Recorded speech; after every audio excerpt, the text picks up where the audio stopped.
Vous écoutez Radio Equinox, la chaîne du peuple. La chaîne du peuple. Bonjour, ces derniers jours, la société camerounaise frôle les niveaux les plus bas de la vulgarité. Le Cameroun est une fois de plus en forte baisse dans la bourse des valeurs morales. On a l'impression que le pays a été hypothéqué au cours d'un rite sacrificiel pour purifier le monde. Toutes les mauvaises choses, tous les mauvais sorts du monde entier, on est venu verser tout ça ici. Les mœurs au Cameroun, c'est le rabais total. Finalement, qui est encore de bonne moralité dans ce pays? Tout c'est désormais la perversion. Même les gens insoupçonnés sont crampés jusqu'au cou dans la perversion sexuelle. Les aînés parlent des histoires banales devant les enfants sans gêne, sans complexe.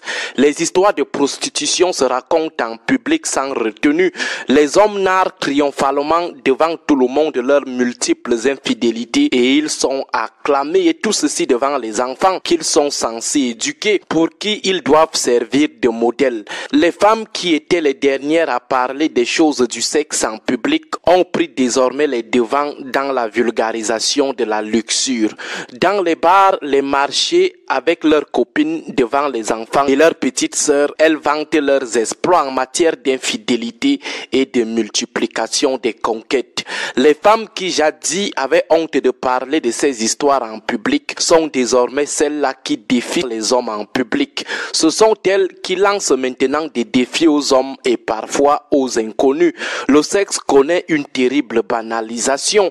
Les actes sexuels sont comptés en public, on dirait des récitations qu'on apprend aux enfants. Les chansons deviennent davantage les principaux vecteurs de cette profanation de l'intimité.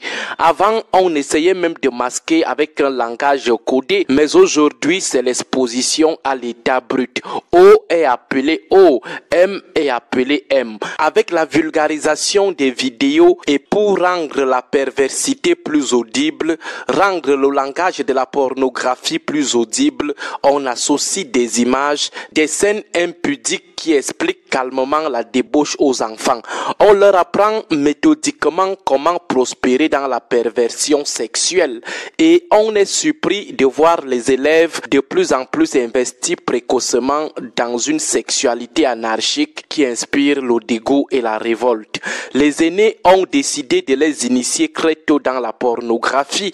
Les acteurs et actrices de cinéma, leurs rôles ne sont bien joués que lorsqu'ils ajoutent quelques scènes pornographiques dans leurs histoires. On a l'impression que c'est désormais une prescription médicale dans le cinéma camerounais. Même ceux qui font les petits trucs là sur TikTok ou YouTube, les trucs de 5 minutes, ont réussi toujours l'exploit d'y mettre quelques obscénités.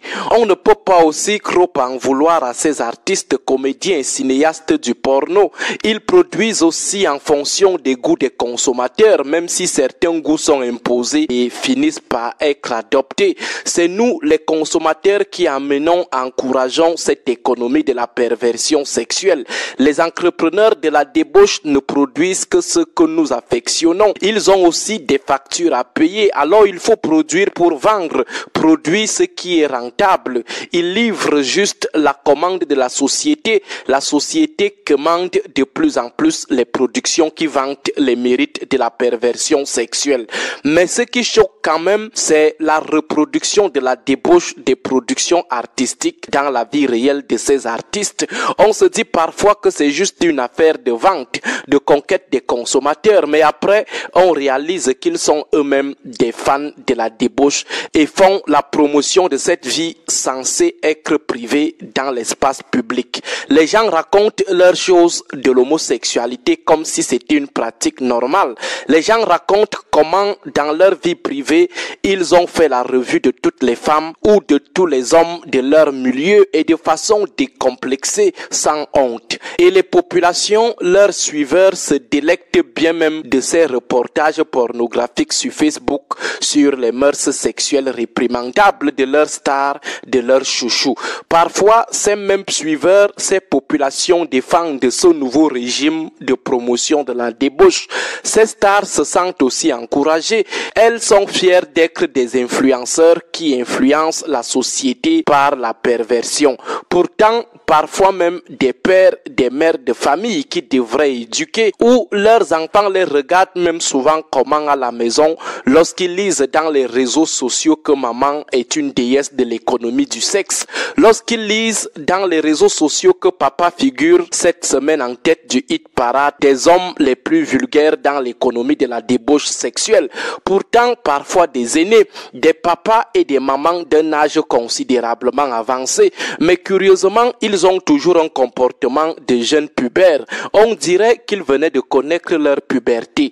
Et la faute aussi aux âges de Kumba, à la chirurgie plastique et au make-up qui font croire à certains qu'ils sont encore des enfants. Dans leur tête, ils se disent qu'ils sont encore des jeunes, pourtant des papas et des mamans. Le pays ici est foutu à tous les niveaux. Les promoteurs de la perversion sexuelle, les bandits, les voleurs de l'argent du peuple ont été érigés en modèle. Même les hommes de Dieu sur qui on comptait, beaucoup d'entre eux sont aujourd'hui au cœur de la perversion sexuelle.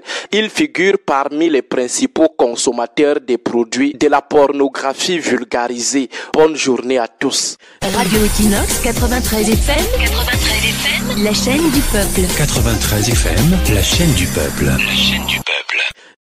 C'est un exutoire. Vous n'avez pas de carburant, vous n'avez pas d'eau, vous n'avez pas de lumière, vous faites l'amour, vous parlez d'amour, vous buvez la bière. Il faut tourner le dos à ça. Le sexe n'est pas utilisé aujourd'hui pour le plaisir. Il est utilisé comme un refuge des gens frustrés. Mani Bella, dont vous parlez, c'est elle qui a sorti Dagobert. Qu'est-ce qu'on peut dire de Mani Bella? C'est simplement que son niveau de culture est trop bas. Que ce soit dans la maîtrise de la langue et ou la maîtrise du français. Avant Mani Bella, on a eu des petits qui disaient des choses très graves, mais il fallait être très raffiné pour comprendre.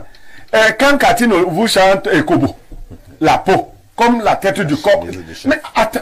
La nouvelle chemise, la chemise. Mais là, c'est des gens qui ont fait parfait. Une bonne époque. On parle de soiron kokoma. Non, non, c'est bien parfait. On parle de soiron kokoma. Voilà. C'est comme le travail sur le plateau.